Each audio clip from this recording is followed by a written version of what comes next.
ஓம் சக்தி தாயே போற்றி போற்றி. ஓம் ஆதிபராசக்தி தாயே போற்றி போற்றி.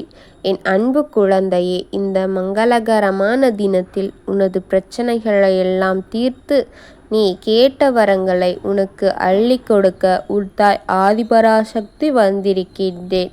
இந்த பதிவை முழுமையாக கேள் என் தங்கமே. என் அன்பு குழந்தையே, என் வாழ்க்கையில் நீ எப்பொழுதுமே சரிந்து விழுவாய் என்று அவர்கள் என்ன செய்தாலும் உன்னை சரித்து விட முடியவில்லை என்றும் கவலையில்தான் அவர்கள் கண்கள் உன் மீது வைத்து காத்து கொண்டிருக்கின்றார்கள். அந்த எண்ணத்தில் உன்னை எப்பொழுதுமே பார்த்து நீ எப்பொழுது சரிவாய் என்று அவர்கள் கண்குத்தியாக காத்து கொண்டிருக்கின்றார்கள். அவர்களை பற்றி சில விஷயங்கள் உன்னிடம் கூறிவிடலாம் என்றுதான் உன் தாய் ஓடோடி வந்திருக்கின்றேன். குழந்தையே, இக்கரைக்கு அக்கறை பச்சை என்பது போல நீ எப்பொழுதுமே சொல்லி கொண்டிருக்கின்றாய். அவர்களிடம் கெட்ட எண்ணங்கள் இருந்தாலும் கெட்ட செயல்களும் செய்தாலும் அவர்கள் என்றுமே நலமான நல்வாழ்க்கையை தானே தாயே வாழ்ந்து கொண்டிருக்கிறார்கள். உனக்கு இங்கு இருந்து பார்ப்பதற்கு அப்படித்தான் தெரியும். ஆனால் அவர்கள் வாழ்க்கையில் என்னென்ன நடக்கிறது என்று அவர் வாழ்க்கையை பற்றி சொல்ல முடியாத அளவிற்கு கஷ்டங்கள் தான் அனுபவித்து கொண்டிருக்கின்றார்கள். அவன் வாழ்க்கையின் பாடு அவனுக்கு தானே தெரியும் என் தங்கமே. நீ அங்கு சென்று பார்த்தால்தான் அது உனக்கு புரியும். இந்த உலகில் நல்லது செய்பவர்களுக்கே இங்கு கஷ்டங்கள் தான் இருக்கின்றது. பிறகு எப்படி பலருக்கும் தீங்கு செய்த வேண்டும் என்ற எண்ணம் கொண்ட அவனின் வாழ்க்கை மட்டும் எப்படி சிரிப்புடன் இருக்கும் என்ற எண்ணம் உனக்கு இருக்கின்றது என் தங்கமே. உனக்கு பலருக்கு தீங்கு செய்ய வேண்டும் என்ற எண்ணம் கொண்ட அவனின் வாழ்க்கை மட்டும் எப்படி சிரிப்புடன் இருக்கும் என் தங்கமே. உனக்கு சிறிது மனதில் சஞ்சலம் ஆனால் கூட மற்றவர்களிடம் ஒளிவு மறைவின்றி கூறிவிடுகின்றாய். ஆனால் அவர்கள் உன்னை போல வெளிப்படையாக மனம் கொண்டவர்கள் கிடையாது. உன் மீது சூழ்ச்சியை செய்யத்தான் நினைக்கின்றார்கள். மற்றவர்களுக்கு தீங்கு நினைப்பவன் தன்னுடைய வாழ்க்கையில் பிரச்சனைகளை பகிர்ந்து கொள்ள மாட்டான். எப்பொழுதுமே சிரித்த முகத்துடன் தான் எல்லோரிடமும் காட்டுபவன். நான் சொல்வது உனக்கு புரிகின்றதா தங்கமே? இப்பொழுது நீ சொல்லு, இக்கரைக்கு அக்கறை பச்சை என்று. அங்கிலிருந்து பார்த்தாதானே தெரியும். அங்கு சென்று உனக்கே உண்மை தெரிந்துவிடும் என் தங்கமே. இவர்களை விட நம்முடைய வாழ்க்கையை சிரித்து என்று உன்னுடைய கஷ்டங்கள் அவர்களை விட சிறிது என்று உனக்கு அங்கு சென்று பார்த்தால்தானே என் தங்கமே தெரியும். இப்படியோ சிலரின் வாழ்க்கை நடந்து கொண்டிருக்கின்றது. பலரின் கஷ்டம் சிலருக்கு மகிழ்ச்சியாக தரலாம். ஆனால் அவர்களுக்கு புரிவு ஏற்படும் காலம் மிக குறைந்த வேகத்திலே போய்கொண்டிருக்கின்றது. மிக சீக்கிரமாக அது வந்துவிடும் என் தங்கமே. உன் வாழ்க்கையில் சிலவற்றை தாங்க முடியாமல் துடித்து கொண்டிருக்கின்றாய். அதில் உன் மனம் நொந்து உன் மனதை போட்டு அழுத்தி கொண்டிருக்கின்றது. நீ தூங்கும் பொழுது உன்னை ஏதோ ஒன்று அழுத்துவது போன்ற உணர்வு. நீ நிம்மதியாக தூங்கியே நீண்ட நாட்கள் ஆகிவிட்டது. நீ தூங்குவதே கிடையாது. மீறி தூங்கலாம் என்று நினைத்தால் கூட உன்னால் தூங்க முடியவில்லை.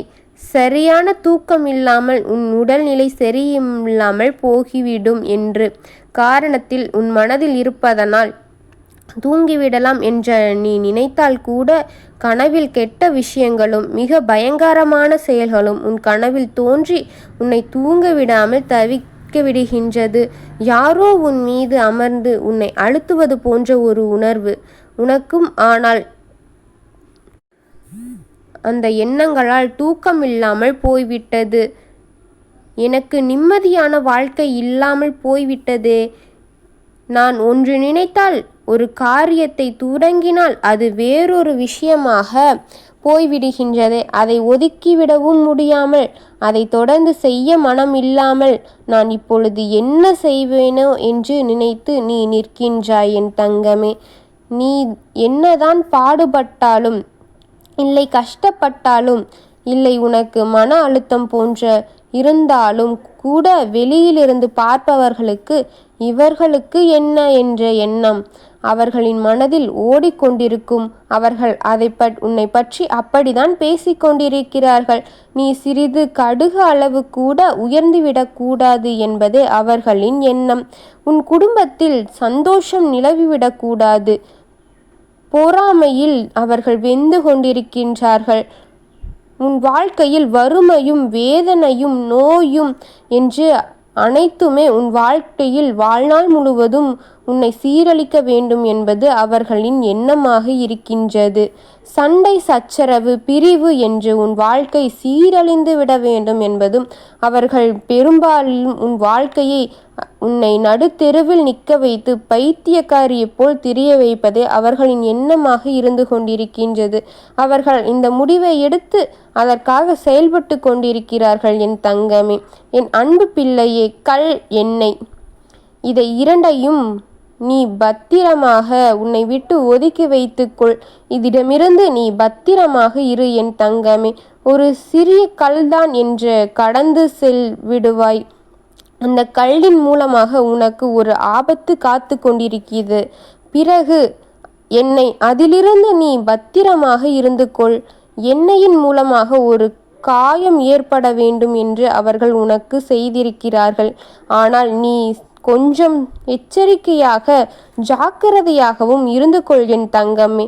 அவர்களே என்ன உன்னை வீட்டில் இன்னும் ஒன்றும் நடக்கவில்லையே, நான் செய்த செய்வினை இன்னும் ஒன்றும் நடக்கவில்லையே, நான் 2 ஆபத்துகளை அனுப்பினேனே, ஏன் இன்னும் ஒன்றும் நடக்கவில்லை என்று குழம்பிக் கொண்டிருக்கிறார்கள் என்ற எண்ணம்தான் அவர்களிடம் ஓடிக்கொண்டிருக்கிறது என்பதால் தான் நான் இப்பொழுது உன்னை எச்சரிக்கைப்படுத்த வந்திருக்கின்றேன்.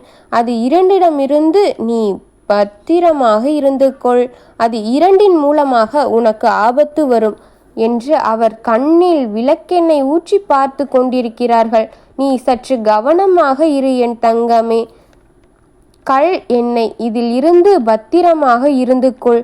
இது 2ம் உனக்கு பெரிய ஆபத்தை வர அவர்கள் செய்வினை செய்துவிட்டார்கள்.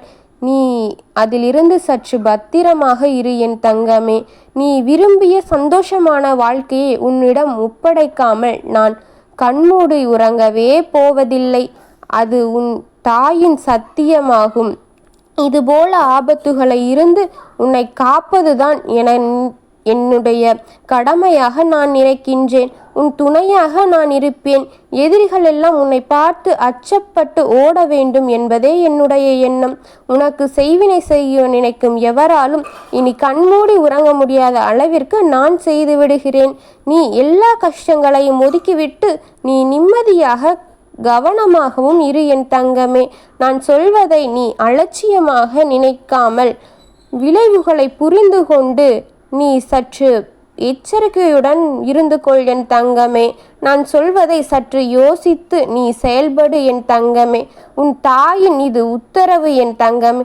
உன் வாழ்க்கையை நீ சிறப்பாக இருக்கத்தான் உன் தாய் இவ்வளவு நேரமாக உனக்கு அறிவுரைகளை ஊற்றி கொண்டிருந்தேன். நீ அதை பின்பற்றுவது உன்னுடைய பொறுப்புதான் என் தங்கமே. உனக்கு காக்கத்தான் நான் என்னுடைய கடமையாக நினைத்து கொண்டிருக்கின்றேன். நான் உனக்கு துணையாக இருக்கின்றேன். நீ எதை நினைத்தும் கலங்காமல் மகிழ்ச்சியுடன் வாழ நான் வழி செய்கின்றேன். நான் சொல்வதை சற்று புரிந்து கொள் என் தங்கமே. ஓம் ஆதிபராசக்தி தாயே போற்றி போற்றி. ஓம் ஆதிபராசக்தி தாயே போற்றி போற்றி.